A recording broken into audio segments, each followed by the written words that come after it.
very huge attack on humanity through electromagnetic radiation. What is the purpose of electromagnetic radiation and how to fight against it? Well, on Saturday there's the best part of an hour of very concentrated information at the end of part 3, where I go into all this, and there's a heck of a lot of dots to connect. But to keep it brief, they are developing a technological sub-reality. By that I mean they are creating a technological network which is based on what is called smart technology. The reason so many things are called smart today is because it's all part of the same network of control of humanity by technology. We now have people like the global spokesman for Frankenstein, Ray Kurzweil, an executive at Google, who is saying that the human brain will be attached to what he calls the cloud, the technological sub-reality, by 2030, and we're now in 2017, of course. And these are his words, and that once that connection starts, over a period, humans will do less and less of the thinking, and artificial intelligence will do more and more through the cloud and the technological connection, until there is no human thinking anymore, and it's all artificial intelligence. Now, why would they tell us this? Because of the sales pitch. The sales pitch is it will make us superhuman. It will make us beyond anything we've ever believed we can be. It will not make us superhuman, it will make us subhuman, because we will now be artificial intelligence and not human intelligence. They don't tell you that, even though they know it. And so then, so in that sense, Ray Kurzweil is the bad cop who's coming out with it. I was saying it's a good thing. And then you've got people like Elon Musk, the co-founder of PayPal, and he puts rockets and satellites up through his SpaceX organization, and Tesla cars he runs and all that stuff. And he's saying, actually, attaching humans to technology and being controlled by robots is a really bad thing. But then he goes on to say, but if we're not going to be controlled by machines, i.e. the Matrix, we're not going to be controlled by machines, then we've got to be attached to artificial intelligence, or the machines will become more intelligent than us and take over. So why are we developing artificial intelligence going to take over us? How about stopping that? But that's never an option. The outcome is always, oh, it's a great thing to be attached to artificial intelligence, or, well, it's not a great thing, but we have to do it because it will take over anyway. So what we're seeing is this technological sub-reality, and part of it is to vastly increase the radiation in the atmosphere and to change the atmosphere dramatically. This is not the only reason. There are much deeper and more far out reasons why they're doing it. But what people don't realize is, if you're going to be attached to a cloud of artificial intelligence, then that cloud needs to be everywhere. It needs to be everywhere on the planet. No one excluded, no area excluded. And this is why people in the high-tech industry, not least Facebook, I mean, Facebook, that's just a social media. That's where you say hello to your mum, isn't it? No, that's the front. Google and Facebook are working very closely with an organization, one of the most sinister on earth, perhaps the most sinister, called DARPA, which is the technological development arm of the Pentagon, which claims that it created the internet. Also does things like death rays, very nice organization. And they are the driver. DARPA is the driver of this transhumanist agenda, this sub-reality agenda using technology. And Google and Facebook are fundamentally involved. And Elon Musk, ironically, with his SpaceX operation, is shooting up rockets with satellites on to bathe the entirety of the earth in Wi-Fi. And what they're saying, it's not fair that someone in the Gobi Desert or in the Sahara Desert doesn't have Wi-Fi. It's not fair. So we've got to put it everywhere, right? So they're shooting up there. But you remember last year, one of Musk's rockets exploded when it was about to be launched at Cape Canaveral. Well, what it was about to do was carry a Facebook satellite into space to bathe vast areas of sub-Saharan Africa in Wi-Fi. And as economists have pointed out, there is no economic payback whatsoever from putting Wi-Fi in areas of the world where there are very few people, and very few people still now or even want to use it.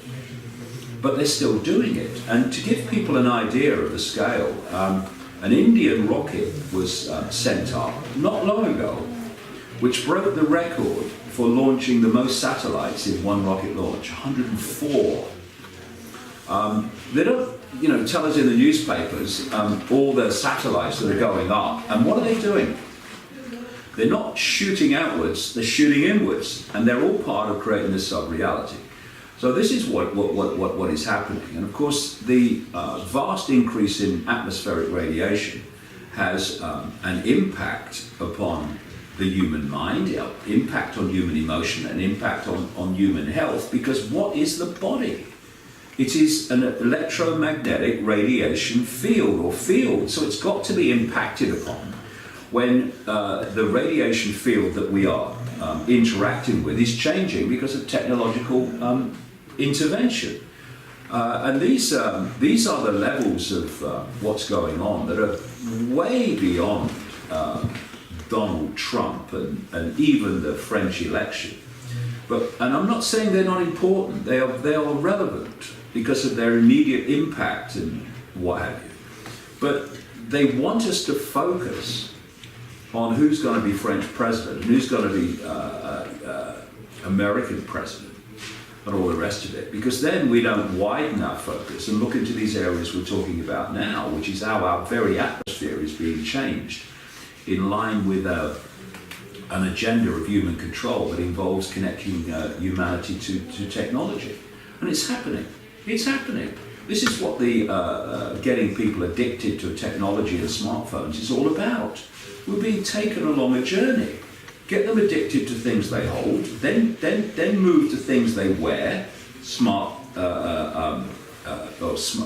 watches and Google Glass and Bluetooth on your ear.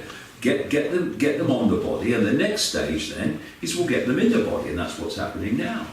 Internal microchips. I've just come, like I say, just come down from Sweden, and they're being microchipped in Sweden. There was a guy came to the event that had been microchipped in his hand, so that he could work at this particular place, and he could open a door without having to push it. Oh, isn't that great? Let's get microchips. Let's get externally controlled. Why? Well, the door will open when I walk towards it. I don't have to push it anymore. Ain't life great? And it's madness. But it's happening in Sweden, and it's happening in other places. And this is the real cutting edge of the control system. Of course, it's not the political level. That's the means to an end. The end is technological control of humanity and the human mind and human thinking in the way that I'm describing. Yes, and you've described very well the background of this system that is satanic. And what is the connection between Satanism and pedophilia that are the main phenomena in the New World Order? We see it from protesting males that I think only 10% was released, and it was all about that. Well, that's something I've been researching and uncovering for a very, very long time, way back into the 1990s, when I started to see that there was beyond the ratio of the rest of the population, there was a prevalence, a concentrated ratio of Satanists and paedophiles in the so-called upper echelons of society, i.e. positions of power. So when you realise that, then the next question is why? Because there has to be a reason. And this takes us into very deep areas because ultimately this reality is controlled from beyond the reality that we can see. I mean, what the frequency band that we can actually see, that we call the world, is so tiny it's laughable. What we live in is the equivalent of a television or radio station. There's a frequency band. You know, you get a radio and you tune it to a frequency, you get that radio station. But that's all you get. But in the same space as all those others, the station you're on are all the other stations that are not interfering with your station because they're on different frequencies, different wavelengths. And so we are living, if you like, in a radio television station frequency band, which is interpenetrated by all the other frequency bands of life existence, which do not interfere with us unless they're very close on the dial. And very, very close to this frequency band we call the human world of the scene, is another band of frequency which is occupied by entities that don't take a human form. They take many different forms. One of the dominant ones, if not the most dominant one in relation to Earth manipulation, takes a reptilian form. And these entities feed off human energy. You see, in the Matrix movie series, there was so much truth hidden as sci-fi. And one of them was the machines feeding off human energy. That's where they got the power from. All those babies being vampired of their energy by the machines to empower them. And this force feeds off human energy. And it feeds off human energy within a certain frequency band. A frequency band that relates to it. You can only absorb energy on the frequency band that you're on. Otherwise, they, like radio stations, they pass through each other and can't be absorbed. And the frequency band of this manipulative force is what I call low vibrational human emotion. It's all based around the base emotion of fear, anxiety, depression, violence, in its most extreme form, what we call psychopathic behavior, all of this. But the energy that this force wants more than any other is the energy of children, pre-puberty children. And so the paedophile, particularly the paedophile of these particular families that are in control, they are possessed by these entities. These entities infest their energetic field. So when they're having sex and abusing children, the entity is drawing off the child's energy, which is a kind of, if you like, nectar to this force. And what's interesting, because if you're going to understand something today, and you're going to confirm it almost, then you need to look into what we call the past and see if the same things were happening then. And if you talk to the shaman around the world, they all describe the same process. That this force manipulating human society, which they all in different cultures have different names for, like the Islamic belief system calls them the jinn, and the Gnostic belief system calls them the archons, and they describe them in the same way, just different names. They describe how they feed off human energy, and how they feed their prized energy is the energy of children. So when we have these ancient stories of sacrificing young virgins to the gods, young virgins is just code for children. They were children. And this is why when I've done endless research in America and Europe and Britain, about Satanism and how these human sacrifice rituals still go on. Why children is the sacrifice that they want more than any other. And they have people, women, held in captivity around the world, and they're given a name. They're called breeders. I've found this phenomenon everywhere. And what they do is they hold them in captivity, they impregnate them, they either abort the fetus or let the child be born. Now, because they've been in captivity, the system doesn't know that child's been born, has no idea that child exists, and then they're sacrificed in rituals. I know it's fantastic for many people listening to this, probably most people, that this is happening in the world that they perceive to be how things are. This is what happens in the shadows. So in terms of Satanism and paedophilia, the same people tend to be both, not always, but often.